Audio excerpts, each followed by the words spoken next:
বর্ষা পিছু ছাড়ছে না কোনো রকমভাবেই। দক্ষিণবঙ্গে প্রবেশ করতে যাচ্ছে আবারও নিম্নচাপ। আবারও দিনভর বৃষ্টি এবং ভারী থেকে অতি ভারী বর্ষার সম্ভাবনা আছে। আবহাওয়া দপ্তর জানিয়েছেন যে বঙ্গোপসাগর থেকে আবারও নিম্নচাপ প্রবেশ করতে পারে, যার কারণে দক্ষিণবঙ্গে ভারী থেকে অতি ভারী বৃষ্টি হতে পারে। তো কবে থেকে আবারও নিম্নচাপ আসছে? এছাড়া বর্তমান সময়ে নিম্নচাপ এবং বৃষ্টির পূর্বাভাস রয়েছে দক্ষিণবঙ্গের উপর। তাতে আজকে এবং আগামীকাল কোন কোন জেলায় কী পরিমাণ বৃষ্টি হবে তাও আমরা দেখে নেব। এছাড়া আগামী দিনগুলিতে আবারও যে নিম্নচাপ আসতে যাচ্ছে, ঝড় বৃষ্টির পরিমাণ বাড়তে যাচ্ছে, আগামী দিনে যে বৃষ্টির পরিমাণ আরও বাড়বে তা কবে থেকে বাড়তে যাচ্ছে তা আমরা দেখে নিচ্ছি। আমরা চলে যাচ্ছি সরাসরি লাইভ ট্রেকিংয়ে। আজ 26শে সেপ্টেম্বর, বৃহস্পতিবার 2024। দেখুন, আজকে সকাল থেকে আমরা দেখতে পাচ্ছি বাংলাদেশ সহ আমাদের ত্রিপুরা রাজ্যের একাধিক জেলায় মেঘলাভাব থাকলেও আমাদের ত্রিপুরা রাজ্যে কিন্তু তেমন নিম্নচাপ নেই। তবে বাংলাদেশের উপরই রয়েছে নিম্নচাপ। তবে হালকা থেকে মাঝারি বর্ষণ রয়েছে রংপুর, রাজশাহী, খালাই, ময়মনসিংহের দিকে। এছাড়া বাকি জেলাগুলির মধ্যে মেঘলাভাব থাকলেও হালকা পাতলা নিম্নচাপ আছে, এরই মধ্যে ছিটাফোঁটা বৃষ্টিও। উত্তরবঙ্গে শিলিগুড়ি, আলিপুরদুয়ার, গুয়াহাটির মধ্যে দেখতে পাচ্ছি হালকা থেকে মাঝারি বর্ষণ আছে আজকে সকাল থেকে। দুপুরের মধ্যে গেলে দেখতে পাচ্ছি হালকা থেকে মাঝারি বর্ষণ থাকবে বাংলাদেশের রংপুর, রাজশাহী, ঢাকা, কুমিল্লা, খুলনা, বরিশাল, চট্টগ্রাম, এছাড়া আমাদের ত্রিপুরা রাজ্যে। সিলেট, ময়মনসিংহ দিয়ে কিছু বৃষ্টির পরিমাণ কমবে। এছাড়াও উত্তরবঙ্গে শিলিগুড়ি, আলিপুরদুয়ার, গুয়াহাটি, আসামের শিলচরের দিকেও হালকা থেকে মাঝারি বর্ষণ থাকার সম্ভাবনা আছে।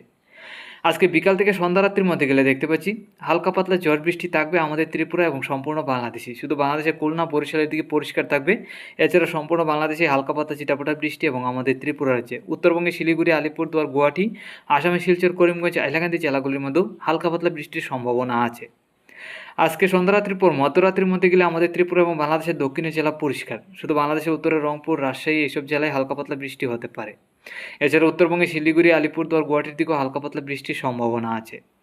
আজকে মধ্যরাত্রি থেকে আগামীকাল সকালের মধ্যে গেলে দেখতে পাচ্ছি আমাদের ত্রিপুরা সহ বাংলাদেশের দক্ষিণের জেলাগুলি পরিষ্কার থাকবে, সূর্যের আলো পাওয়া যাবে এইসব জেলায়। ঢাকা, কুমিল্লা, খুলনা, বরিশাল, চট্টগ্রাম এবং আমাদের ত্রিপুরা রাজ্যের দিকে মোটামুটি সূর্যের আলো থাকবে। সূর্যের আলো আমরা পেতে যাচ্ছি আগামীকাল সকাল থেকেই। এছাড়াও উত্তরের রংপুর, সিলেট, ময়মনসিংহ, রাজশাহীর সাইড নিয়ে থাকবে মেঘলাভাব এবং নিম্নচাপ, যা থেকে হালকা পাতলা বৃষ্টি থাকবে আগামীকাল সকালে এইসব জেলায়। উত্তরবঙ্গে শিলিগুড়ি, আলিপুরদুয়ার, গুয়াহাটির মধ্যে ভারী থেকে অতি ভারী বর্ষণ থাকবে। আসামের শিলচর, করিমগঞ্জ, হাইলাকান্দি জেলাগুলির মধ্যে হালকা পাতলা সূর্যের আলো এবং হালকা পাতলা মেঘলাভাব। তেমন বৃষ্টি হবে না, তবে মেঘলাভাব কিছুটা থাকবে। আগামীকাল দুপুরের মধ্যে গেলে আমরা দেখতে পাচ্ছি হালকা থেকে মাঝারি বর্ষণ হবে বাংলাদেশের রংপুর, রাজশাহী, ঢাকা, কুমিল্লা, খুলনা, বরিশাল, চট্টগ্রাম। আমাদের ত্রিপুরা রাজ্যে মেঘলাভাব থাকলেও তেমন বৃষ্টির সম্ভাবনা নেই। উত্তরবঙ্গে শিলিগুড়ি, আলিপুরদুয়ার, গুয়াহাটি, আসামের শিলচর সহ হালকা পাতলা বৃষ্টির সম্ভাবনা আছে। এছাড়া বাংলাদেশের সিলেট, ময়মনসিংহের দিকে পরিষ্কার থাকবে। আগামীকাল বিকাল থেকে সন্ধ্যা রাত্রির মধ্যে হালকা থেকে মাঝারি বর্ষণ রংপুর, রাজশাহী, সিলেট, ময়মনসিংহে। এছাড়া ঢাকার সাইড নিয়েও ছিটাফোঁটা বৃষ্টি হতে পারে। খুলনা, বরিশাল, চট্টগ্রাম এবং আমাদের ত্রিপুরা রাজ্যের দিকে মেঘলাভাব থাকলেও বৃষ্টির কোনো সম্ভাবনা আমরা দেখতে পাচ্ছি না আগামীকাল সন্ধ্যা রাত্রির দিকে। আগামীকাল মধ্যরাত্রির মধ্যে গেলে আমাদের ত্রিপুরা এবং বাংলাদেশের দক্ষিণের জেলাগুলি পরিষ্কার। রংপুর, সিলেট, ময়মনসিংহের দিকে হালকা পাতলা ঝড় বৃষ্টি। উত্তরবঙ্গে শিলিগুড়ি, আলিপুরদুয়ার, গুয়াহাটির দিকেও হালকা থেকে মাঝারি বর্ষণ। আসামের শিলচর, করিমগঞ্জ, হাইলাকান্দি জেলাগুলির মধ্যে মেঘলাভাব থাকবে।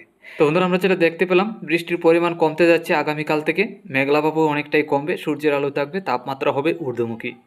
আগামী 28 তারিখ শনিবার থেকে দেখতে পাচ্ছি হালকা পাতলা মেঘলাভাব থাকলেও তেমন বৃষ্টির সম্ভাবনা নেই। 29 তারিখের মতো আছে হালকা পাতলাই 30 তারিখ পর্যন্ত। তবে বাড়ি থেকে অতি ভারী বৃষ্টি আসছে দেখুন 1 তারিখ থেকে।